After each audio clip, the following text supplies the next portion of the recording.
Hello guys, welcome to our presentation where we'll predict the car sales selling price. This is my group. My name is Daniel Chang and this is my partner. Hi, I'm Bo Win. And I'm Akiva saying. Here's our introduction. So what we want to do is identify the relationship between the car selling price with all of the other variables in our data set. And what we will do is to use our model to predict the prices of the car. Now, please keep in mind that this is an observational study. That means that all of our conclusions are limited to the data which is included in our analysis. And the way we come to this conclusion is because our data is not randomly sampled or randomly assigned. Next slide, please. Now, a little bit about our objective. For objective 1, we are going to be creating a regression model with no transformation and a log linear transformation. And what this section will go over are the assumption, the variable selection, the summary statistic, the hypothesis test, and finally the interpretation. And please keep in mind that this will have 2 different models. We'll name them model 1 and model 2. Objective number 2 will have a log-log transformation, and the model selection will include the lasso, the ridge, and the KNN. And once again, we'll have 2 different models, which we will call model 3 and model 4. And please keep in mind that there will be parametric and non-parametric regression models in this section. Next slide, please.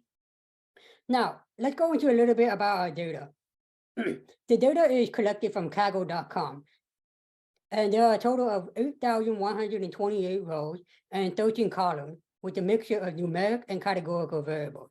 The data is collected from car dealership/website from the year 1994 to 2020. Now, if you take a look at our plot in the bottom right corner, you'll see that there are 221 no values, and the majority of them are in the seats column. And what we will do with these values is to omit them. Next slide, please. Now, let's go into a little bit of exploratory data analysis. In the left plot, which is our first plot, we created a line plot that plots our mean selling price per year. And as you can see, our starting selling price is very low, which is 1994, but it goes on an exponential increase all the way up until 2020, where there is a drastic drop. But please keep in mind that 2020, there isn't that much data to work with. And on the right side, we have a histogram of the kilometers driven. And as you can see from our histogram here, our plot is heavily right skewed, with most of them centering around 0 to roughly about 25K. Next slide, please. Now, the next thing we want to do is plot the top 10 brands. And the top 5 brands that we see are Maruti, Hyundai, Mahindra, Tata, Honda, and then followed by the 5 next most popular brands.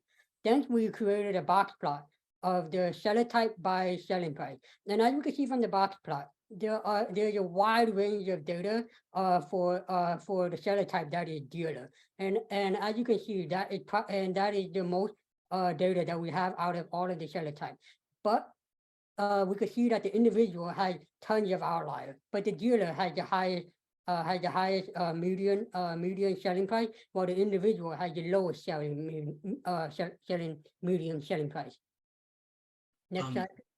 By the way, just want to say that our data again is from Kaggle, but the actual data is from India. So all the used car sales from India, just FYI. Thank you, Bo.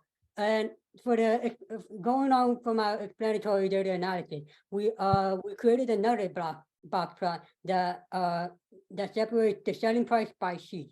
And as you can see, the 7-seater is the one that has the highest selling median price, while the 5-seater has the most outliers and has the 3rd highest selling median selling price. Next, we created a scatter plot of the log selling price versus the max power. And as you can see from the scatter plot, we have a positive and moderately strong relationship. This means that as one goes up, the other one goes up as well. Next slide, please. And finally, we have the heat map of correlation for the numeric variables. And if you take a look at the second column at the bottom, which is the selling price, we can see that when we relate it to year, engine, and max power, we have a relatively strong relationship. However, the max power is the only one that has the strongest relationship. Next slide, please. And now we're gonna go ahead and jump into objective one. Before we start the process, we want to check the assumptions and make sure that the data is accurate for us to start the process for our models. So we check, as you can see in the graph on the left, we can see that we check that our data is normally distributed. And also on the right, you can see the QQ plot, which also validates that our data is normally distributed. And the variables are forming a linear relationship and the data is independent. Next slide. We also checked for multicollinearity and we did a VIF. We checked for the VIFs, and as you can see on the right, all of the GVIFs are well under 5. So we are good to go. Next slide. And here is our summary statistics for our model 2. We want to make sure we know how useful is our linear model. And so first we start off by checking the residual standard error, which we got 0.269. When we check the residual standard error, we are checking the standard deviations of the residuals. And in this case, the smaller, the better. We also check the adjusted R-squared, which in our case is 0.8713. And this gives us a linear, if it's forming a linear relation. And for the adjusted R-squared, the higher, the larger, that's better for the model. Next slide. And for our models, here is our model 1 and model 2. And throughout for model 1, we started off by using all the predictor variables, and we can see our whole formula for the model here. And we can tell that by holding all other variables constant, for one increase in selling price, there will be a 4.4 e to the power 4 increase in year. And for model 2, we log the selling price. So after logging the selling price, we can interpret the coefficient as one increase in year is associated with an increase in the median selling price by a factor of e to the power 1.154 e to the negative 1. This also equals 1.2, which is a 20% increase. Next slide, please. We also conducted a hypothesis test on our model 2. And after performing a hypothesis test, we can conclude that the slopes for each variable is not equal to 0. And we also provided our confidence interval being 1.07 and 1.12 for a year.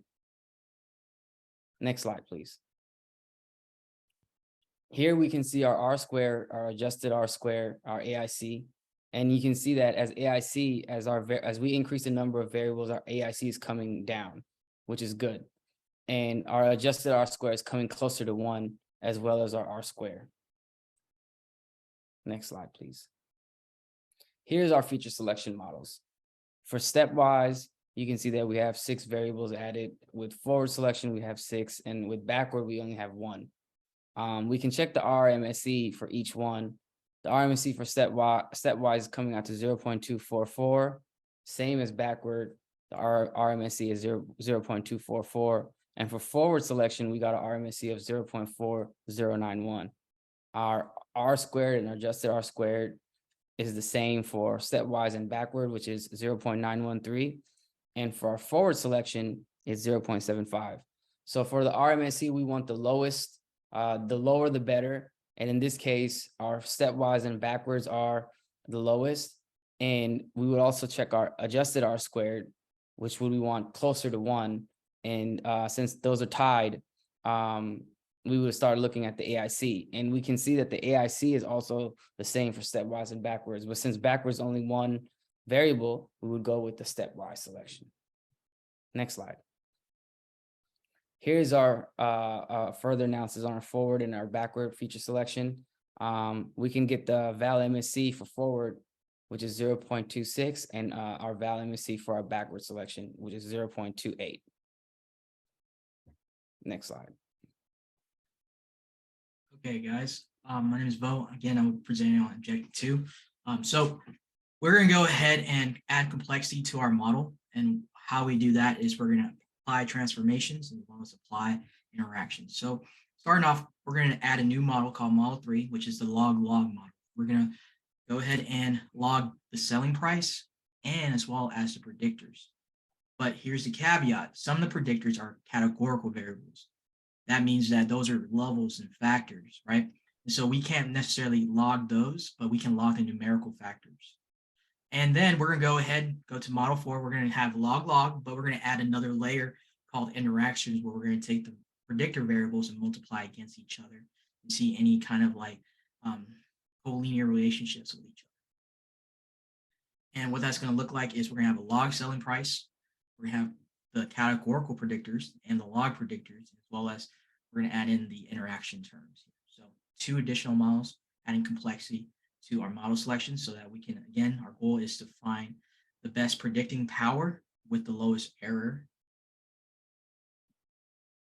So let's go ahead and talk more in depth about model 3, the log-log model. So what we're going to do here again is we're going to apply log transformations on the response and the predictors. So starting off with the red predictors here, these are all categorical. So let's go ahead and go through them. So we have seller type, where they're going to sell it at. The owners, how many, is it first, second, third rate owner?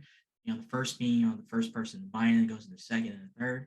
Fuel type, right? Diesel, and all kinds of different fuel, 87, 89, 93s. We're going to talk about transmission and brand. Brand is very important because, brand is sometimes personally, when you're trying to buy a car, you usually go for the brand first. So that might be an important predictor. And lastly, I know this is going to be weird, but mileage. Mileage, again, is a significant predictor, especially when you're buying a car. But in this case, we can't necessarily log mileage because within the mileage data set, there is zeros, and when we log zeros, they become undefined. As a team, we decided that rather than keeping, those zeros and logging the rest, we're just going to not log it at all. Just keep it, non-logged. Okay. Now we're going to go ahead and move to the blue, the log predictors. We're going to log the numerical predictors such as max power, right? The number of seats, how many km has it driven, and as well as the type of engine or the power of the engine or the engine numbers. Okay. And those are the predictors for the Model 3. Now, first thing we're going to do is perform an EDA. We're going to check for normality and constant variance. So looking at just our log model without any interactions, we see that for the most part, it's pretty normal for the QQ plot and the residual leverage plot. It's all on the same trend line. But now we're going to closely take a look at the constant variance. Look at the constant variance for the residual fitted.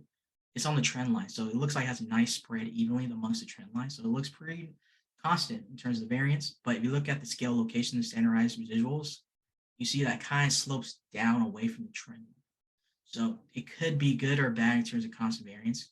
But now if we look at the interactions included, we see that it gets lifted up at the back end of the trend. So, with this kind of like EDA, we can see that, interactions could play a part in, explaining the constant variance, like it could help out with that. So my money is on having model 4 being our best model.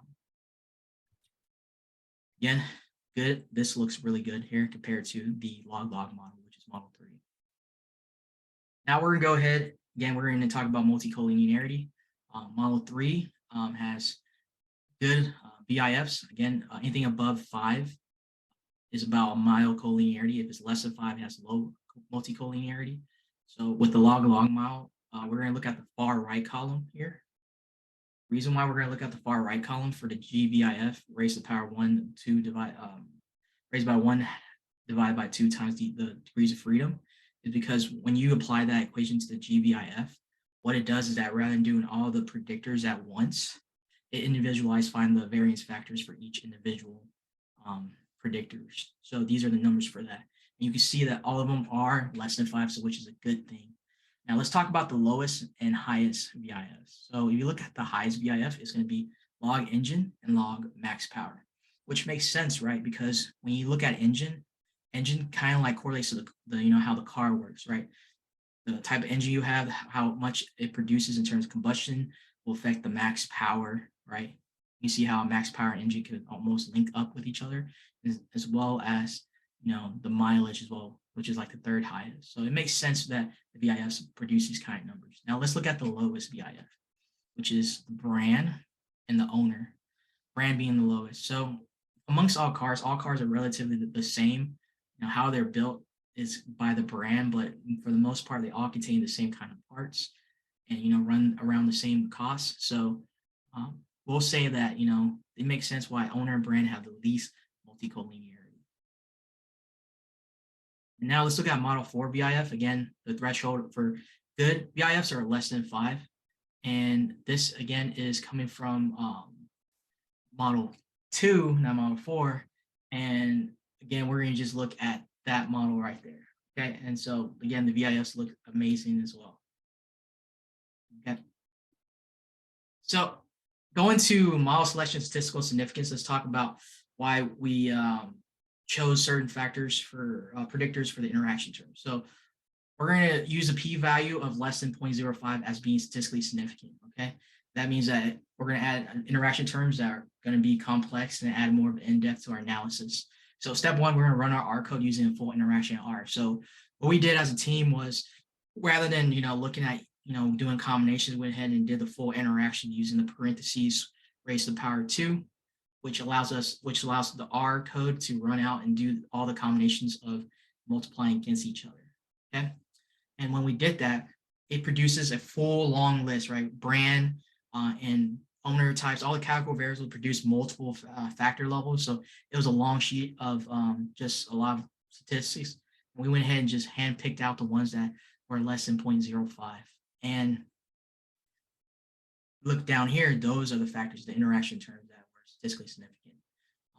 So our model 4 has the predictors of seller type, owner. For the log predictor, it's going to be log max power, log seats. And lastly, for the interaction terms, this makes sense. So I split it out in 2 categories. You have all the years, rather than years being like its own like predictor for, you know, categorical. We went ahead and the year are all interacting with, you know, the log AM driven. That makes sense, right? Year and seller type, like that makes sense as well. Year does play big terms in interacting with different parts of the car. And then we look at this side, the log AM driven. They're all different types, but one thing that is standing out is the fuel and the seller type. So it plays a big difference in terms of the statistical significance. So this is our model 4. Now, what we're going to do here is we have our 2 different models. So model 3 is predict log, and our model 4 is going to be log interaction. We're going to put it through a CV approach, which is a 10-fold cross-validation approach, which helps us, you know, produce, it's a testing, training, set validation. So it helps us produce testability and seeing if our model works and how well it works in a testing data set using the crossfold. And so 3 regressions we're going to run today. 2 are parametric. The third one is non-parametric. So the first 2 that are parametric is going to be the GLM net regression that contains the lasso and ridge. We're going to go ahead and run the simple multiple linear regression, so a simple one, anything different. And as well as last, we're going to run a non-parametric KNN regression, which is the K nearest neighbors. We'll run those 2 models through those CV approaches. All right, so here's a quick summary of what we're going to do. So we went ahead, picked out the models. We will be focused on model 3 and model 4. We checked the assumptions. If assumptions are all checked off, the VIFs are good, they're all less than 5. Now we're going to go ahead and perform our regression, right? We're going to perform our lasso regression and run our CV approach, 10K, the 10-fold cross-validation with both our models. Within the lasso regression, we're going to find, or the lasso / ridge regression, we're going to find the best penalty terms that give us the lowest root square mean error. And we're going to go ahead and do that for linear regression, doing the 10-fold cross-validation for the lowest RSME and R squared. Once we finish all the parametric regression, we're going to go ahead and perform a KNN regression as well, doing this 10-fold CV and finding the best K for the lowest RSME. And lastly, once we perform our 2 models through those 3 CV approaches, we're going to compare which one has the lowest RSME and the best R squared. All right, so performing all the analysis in R, this is our output table. Looking at the first, our GLMN net, the mix percentages, the alpha they gave us is 0.55. Lambda was about 0.001. That produced an RSME about 0.24, R squared about 0.91. So the metrics here looks pretty good. And you take a full outlook, they look pretty similar. They hover around the 0.24, 0.23 for the RSME, and for the R squared, they hover around 0.91, 0.90. So pretty good so far in the Model 3 log. For sure, the one that stands out the most, the winner per se, would be the linear CV approach, which gives us about RSME of 0.239, and as well as adjusted R square of 0.9159, which is closely to the Lasso. But again, if we're going to be clear cut technical about it, linear did win. Out of all the models, again, KNN is the worst. With at the optimal K, which is 5, gives us only about a RSME of 0.25, R squared 0.90. Now, let's go in depth with the log coefficients. So these are the list of coefficients for GLMN net, for Lasso Ridge, and our linear. There's multiple coefficients, it's a long list, but we're gonna go ahead and interpret just the year. We as a team decided that year plays a big role in affecting the price, right? Just with personal experience, when you're buying a car, you look at probably two different things, which is the brand and the year. For the sample interpretation, rather than doing brand, there's multiple brands, and so they interact different ways. We went ahead and just did a sample interpretation for just year. So for year, it's a doubling. For a double of year, the median of the selling price would change by 7.73%, holding all other variables fixed. So again, this is the interpretation of just year. Now we're going to talk about Model 4, the log with interactions. It's very interesting, okay? So if you take a big picture about this, you see that, look at the metrics. They're all around the 0.30s and the 0.80s. So you can definitely tell that, you know, Model 4 log interactions definitely did worse than the log. Even though if you look on the, you know, constant variance, the normality standardized residuals, it did better. It didn't produce better results for the CV approach. So again, the best one out of the 4 for Model 4 is going to be linear. Again, same thing with Model 3, the linear did fine. So there's no, at this point, you can see that there's not a real need to do a Lasso or Ridge regression or a KNN regression. And KNN, again, did the worst out of all of them. All right, and so we decided, fair cut, you know, even though they're super close, linear for Model 3 performed the best. Okay, they are the winners of Objective 2 because they came out with RMSE of 0.239 and as well as R squared 0.95. So they have a good low error variance, as well as they have a good R squared. You know, they explain the variance more. And so we decided that Model 3 overall is a better model for us going forward. And adding interaction seems like it doesn't really help that much. Now, I just want to talk about some things that we saw from Model 3 and Model 4 in terms of Lasso and Ridge. So one thing that came up in our analysis was that the lambdas was hitting towards 0, okay, for both Model 3 and Model 4. So if you look at both the ridges, so what's the difference between Lasso and Ridge? Is Lasso, the alpha is equal to 1, whereas the Ridge is equal to 0. But you know, when you're doing the GLMN regression, it gives you a lambda that gives you the best RSME. But if the lambda is somewhat 0, you can use the equation to guess what's happening there. So if you look at the residual sum of squares plus penalties, so the penalty term is just, you know, this balancing factor that allows you to, you know, adjust the regression equation to have more flexibility. And looking at the equation, you know, this is the residual sum of squares added to the lambda times the whole penalty here with the alpha included. So you do the numbers on it. If this is 0, both the Lasso and Ridge, that means this right here goes away, right? We don't have that penalty term anymore because the lambda is 0. So if the lambda is 0, then we just have a regular linear regression. We don't have any penalty terms, to adjust the flexibility and interpretability of the actual regression. So again, very important things to see that model 3 and model 4 had both the lasso and ridge hitting going towards 0. So that can definitely tell us that we don't really need lasso and ridge.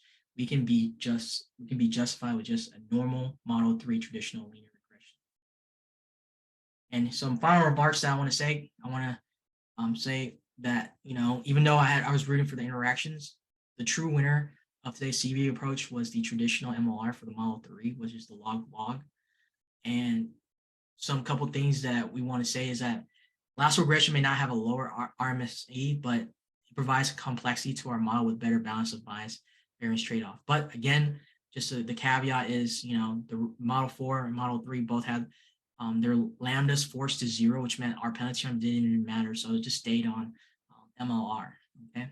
And lastly, a couple of last points is KNN regression did the worst out of 3. So some future things that we want to see, we'll probably try the regression tree, maybe a random forest, see how that did better. But at this point in the class, we haven't fully learned those yet.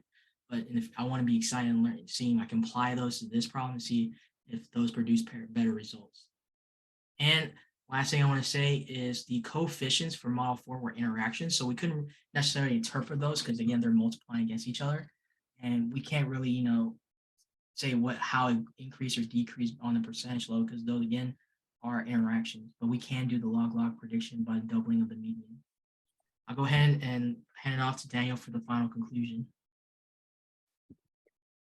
Okay, welcome to the final conclusion. And so the final remark that we want to give you is just an overall summary of objective 1 and objective 2. In model 1, we created a model that has no transformation. And in model 2, we created one with a log linear transformation, meaning we transformed the y. And when we ran the 3 different model selection, it turns out that the stepwise model wins the whole thing. The RMSE was at 0.244, the AIC was at 207, and the R-square was at 0.913. Now, this was a very tight tie between the backward and the stepwise, but we decided that stepwise is the best one because they choose less variables. And next, in objective 2, we have come to the conclusion that the traditional MRI for model 3, the log-log, has the lowest RMSE of 0.23 and an adjusted R-square of 0.92, and thus that makes it our best model. And during our analysis and model creation, we also found that the KNN regression performed the worst out of all of our models. Next slide, please. And finally, the scope of inference, as mentioned at the beginning, this is an observational study as the data has not been randomly sampled or assigned. And some insights that we have gotten from this model are basically variables that can help accurately determine selling price, because during our variable selection, we found that some of the variables we initially thought were helpful turned out to not even turn up in the model. And if we were given more time and resources, we would test this on more data collected from different car dealerships and websites. And also we would find additional variables that would affect car prices, such as the car edition, the state that they are selling it in, or / the city, or any other variable that might affect it, that affects it. Next slide, please. And thank you for listening to our presentation. Thank you so much. Thank Any you. questions? Go ahead. This is our email. Again, we recording this presentation not just for the class, we're also presenting for YouTube for our portfolio. So if you have any questions about our presentation or want to work with us even more, this is our name and email. Thank you, guys.